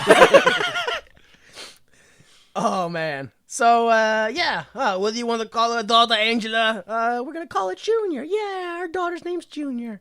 1 year later, a birthday party at the beach for Jake and Junior. Also, Diana is pregnant again. Well, not again, for the first time, I guess.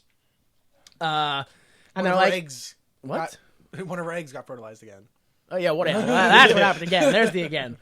Angela, Larry, you guys should also have a second child. And Angela, you don't have to be pregnant this time. Oh, no! Let's run away to the beach! and the helicopter draws away. And like, oh, it's them playing on the beach with the kids. Yay! Oh, also, Diana Redden is still clumsy because she steps on the cake that they just blew out for the kids as she walks away. Was anyone else weirded? Because, like, the baby, Arnold's baby, puts its foot in the cake and then he eats the cake off its foot. I was like, well, I hope someone's like, that the mother of the child is okay with that. Wow. I was weird. I was like, whose baby is that? Yeah, no, you just go ahead and eat it right off its foot. Oh, the whole foot was in Arnold's mouth. Oh The my whole God. foot. You guys, I just realized if we cover human babies in cake, I don't need the monkeys anymore. Human babies are delicious when covered in cake. So yeah, helicopter shot draws away from them playing on the beach to an entire Rat Pack song. I don't know which song, but it's definitely, Yeah. old Blue Eyes and old Wonk Eyes and old Two Eyes. I would hope. Well, one of them didn't have two eyes. That's why he was Wonk Eye. He had a glass eye.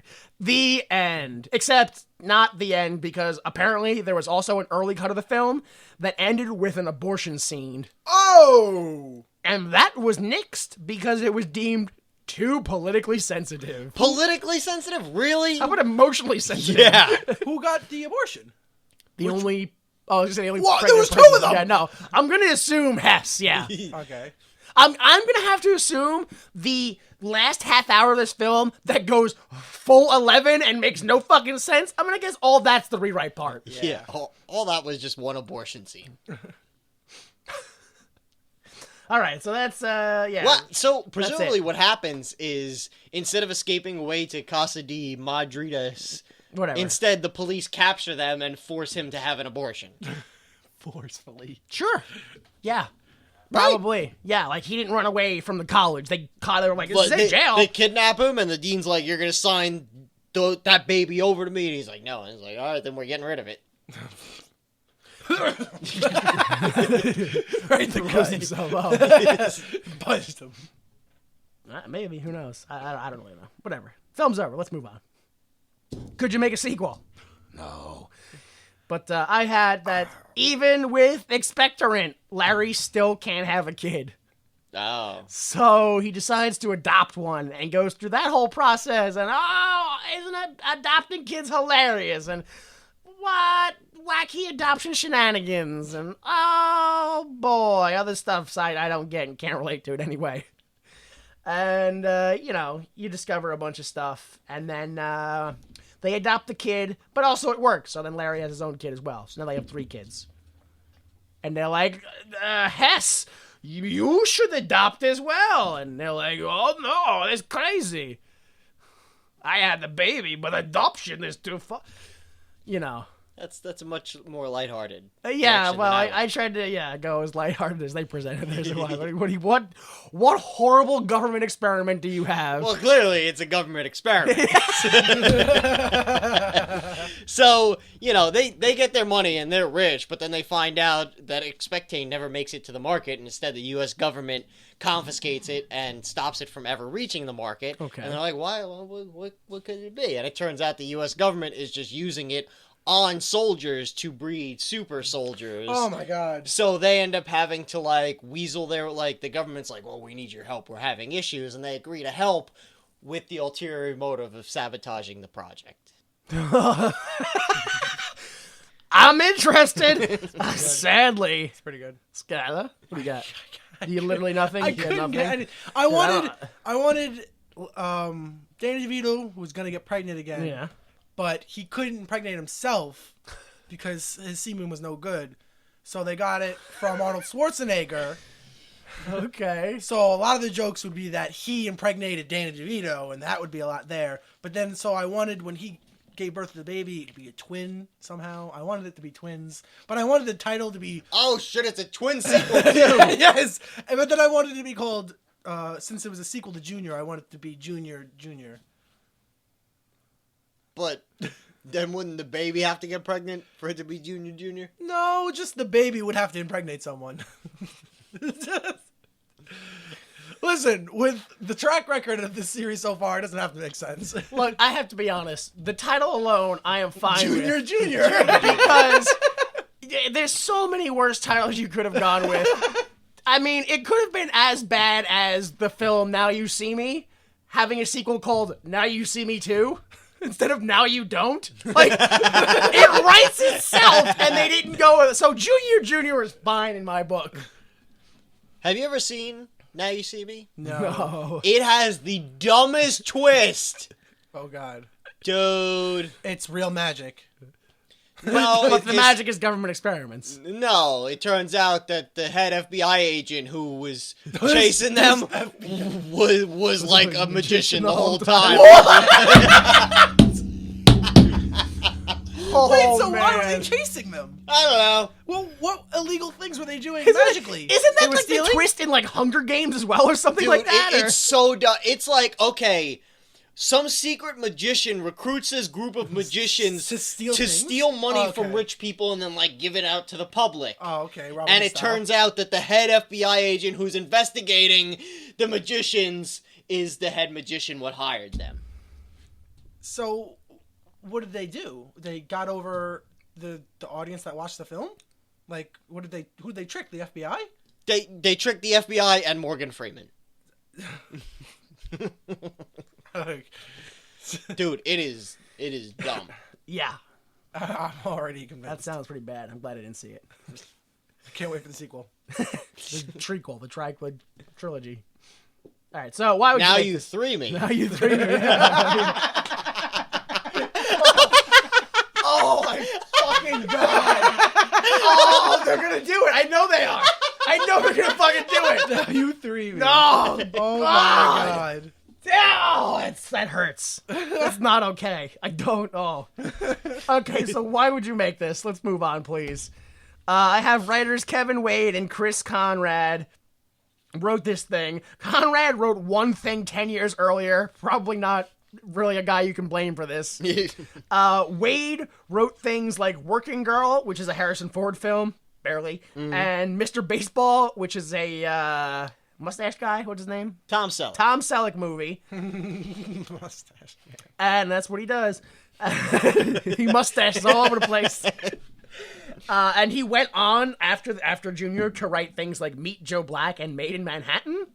And when I say things like, I mean those things and nothing else. That's it. I forgot which one, but one of them had a kid who made movies as well, and he actually made Juno. I don't have that information. I didn't think it was relevant to this. He also made a pregnancy movie, and it was a lot better, apparently. Okay, sure.